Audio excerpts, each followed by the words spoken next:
Everybody, today I'm making some nice fresh pesto. I thought I might take a little short video, just a little introduction of how I'm my own little version of farm to table. Of course, the farm in this case being Virginia's garden. We're out in our backyard here. This is Virginia's garden that she's been working on. All kinds of stuff. Look at all these fresh vegetables. She's got some broccoli, some kale, some corn, all kinds of stuff. Tomatoes. Come across here. She's got some stuff growing here. It's our backyard. So what we're gonna do today is we're making some nice fresh pesto. So here you see, she planted some nice, beautiful basil. It's coming in and it's perfectly ripe today. So we just harvested a bunch. And we're gonna go ahead, I've got all my ingredients prepped in the kitchen. So we're gonna go ahead in. See the rest of her garden here. She's got some flowers there. For all you Filipinos out there, you might recognize this. This is something called pechay. I guess it's a Filipino green leafy vegetable. She loves this stuff. She went crazy with it this year. Now she has so much she can't give it away. So anyway, so let's go in here. It's our deck where we're gonna eat the pesto in a nice fresh air. Go in the house. Okay, we're gonna go over here where I've prepped all my ingredients for my fresh pesto. You can see here. So, what's up, Max? No, well, let me do this portion, Max. So, first thing first, we got the beautiful basil you can see here. Look at that. We just harvested that. That's gonna make some nice pesto. Here we have our extra virgin olive oil, kosher salt, some garlic cloves, and some pine nuts. And then, of course, the recipe normally calls for Parmigiano Reggiano. We didn't have any. We normally do. We buy it at the commissary. But I have a big honking block of grana padano over here, which you can see. Those who have been up in Vicenza, you know that grana padano's sort of like a different version of Parmigiano. It's just a different region of Italy. And I think the quality is just as good. A lot of Italians will tell you the same. And then, of course, here we have our pestle and mortar, where we're gonna use I'm doing it the real way. Some people use a food processor, but not this girl. No, no, no. Pestle and mortar is the only way to do pesto. So we got our grana padano there, and we are ready to go. Okay, so big shout out to Max, who's working the camera for me while I do this. Thank you, Max. You're welcome. So we're gonna start first by doing our garlic, and we're gonna crush the garlic a little bit first. After we get that nice crushed a little bit, we're gonna take our kosher salt. We're gonna put the kosher salt in there. This is this is, I believe, a quarter of a tablespoon of kosher salt. So this is gonna make our base. So we're gonna sit there and we're gonna grind this till you get it into a nice paste, okay? The beauty of the garlic is it's real soft, so it'll turn into a paste rather quickly. And you can see, get a shot of that, Max. Get it? You can see it's turned into a nice, it doesn't look like a lot, but trust me, I use a big mortar just because I'm making a big batch. We do have smaller size mortars, but this is the perfect size for this. So get that around the side. Okay.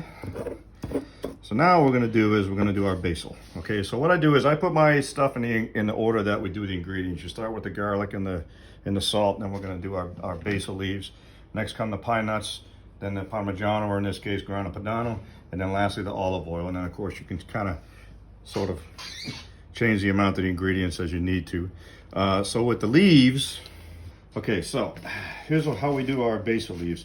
We try to take a big chunk at a time, fill them in here, okay? Look at that nice fresh basil. Fresh basil, for my money, I think it's my favorite smell in the world. So we're gonna take this, we're gonna start crushing it up, okay? You got the basil's gonna try to escape. You just gotta try to keep it in there. Crush the heck out of it. You'll get an arm workout doing this, trust me. This is why I like a nice strong pestle and mortar. We're gonna take that basil and we're gonna keep doing this. And then as you grind it into a paste, once you get this into a paste, then you grab another handful and you add it in and you keep doing that until your basil's all gone. Okay? So with that in mind, let's just pause here and let me finish this because this takes a while. This is a long drawn out process. Okay, so we got the basil finally done. Took me a while. My forearms are screaming. Probably could have done a little bit more. I didn't dry the basil enough, so I got a little water, but I think it'll be okay in the end once we add our nuts and cheese. So we're gonna do the pine nuts next. Put those right in there. And now we're just gonna go ahead and go to town on these things. The pine nuts should absorb a lot of the liquid from the basil, which should be nice. These pine nuts give it just a beautiful nutty flavor. If you've never had pine nuts before, pine nuts are expensive because if you get the authentic ones in Italy, they're extremely expensive because they literally hand pick them from the pine cones off the pine trees. Nowadays you can get much cheaper ones from China, which is, since we're in Korea, that's probably where these come from. But they give a beautiful nutty flavor to the pesto. So we take a while. We gotta grind all these. You can see the pesto starting to take color already. Some of you who are familiar with pesto will recognize the color. Once you add the pine nuts, it really starts to take shape. So we're gonna go ahead and grind that all up. And then once this is done, we're gonna go straight to the grana padano. We did our pine nuts. There may be a few, chunks or whatever left in there, whatever you want to call them. I really don't mind that because the pine nuts are a major component of the pesto. So I don't mind having a little chunky piece of nut here and there. It's almost like, when you used to eat your grandmother's mashed potatoes and she left lumps in there. It's kind of like that. So, but overall, I think we did a good job. At this point, I like to sort of take my spoon, take just a little bit. It's going to be real strong when you taste it by this point. How's it? Excellent. So we haven't even added the cheese yet, which is the next one we're going to add. But so far, it's on point. So I really think this is on pace to be maybe the best pesto I've ever made. So the cheese, there's a lot of cheese. I'm not going to put it all in there at once, but I'm going to take this a big chunk at a time, and I'm going to put it in there. It may seem like a lot of cheese, but this is all shredded, and so it's going to mix in really well, and it's going to make your pesto really pasty. What you don't want is a liquidy pesto. That's the worst thing you can get. So we're gonna, someone trying to escape. So we're gonna take this, and as the cheese, obviously because it's shredded, take my spoon, get that in there. The cheese, because it's shredded, is gonna mix in really well. So be ready to, as it goes, just keep adding the cheese in until your whole thing is gone. And then this is the second to last step. Everything all right back there, Lola? All right, so you can see how we do the cheese. You see it mixes in really well. It makes it into a nice paste, and it mixes quickly. So we're just gonna keep, oops, I accidentally put my spoon in there. Shoot, oh well. So we're just gonna keep adding this quickly.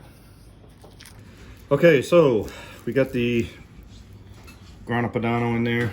Now we're gonna do the last thing, which is possibly the most important besides the basil, is the extra virgin olive oil. You can see once you do this now, it's into like a nice real paste.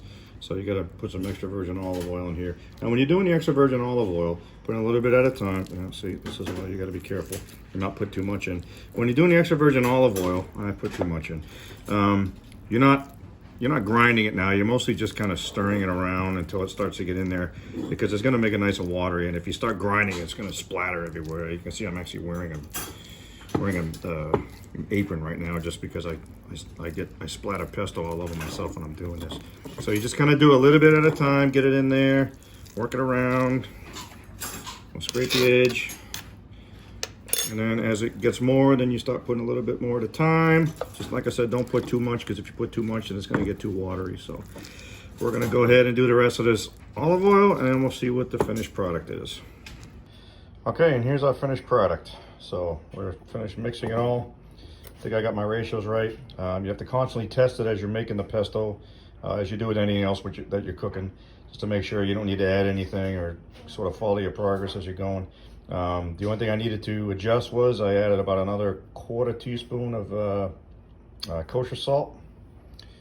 Let's go ahead and give this a taste. My cameraman deserted me, couldn't tear himself away from his video game, so let me go ahead and taste this.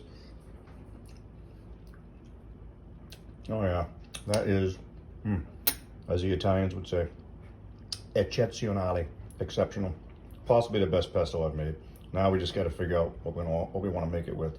So the beauty of pesto, the reason this has to be my all-time favorite sauce, and one of my all-time favorite Italian foods, this is just the way that all the ingredients just marry up and just work in concert with each other. I mean, everything. You can substitute other stuff when you make pesto, and I've tried it in the past when I didn't have basil, because basil is usually seasonal. Tried making it with arugula, tried making it with spinach. What works, the consistency is okay, but the taste is just not there. There's just no substitute for basil. You can also substitute walnuts for pine nuts, pinoli, as the Italians call I haven't tried that one yet. I don't imagine it would be as good because I think everything in here is just kind of perfect. So when I can get all the ingredients just like they do in Italy, I do it.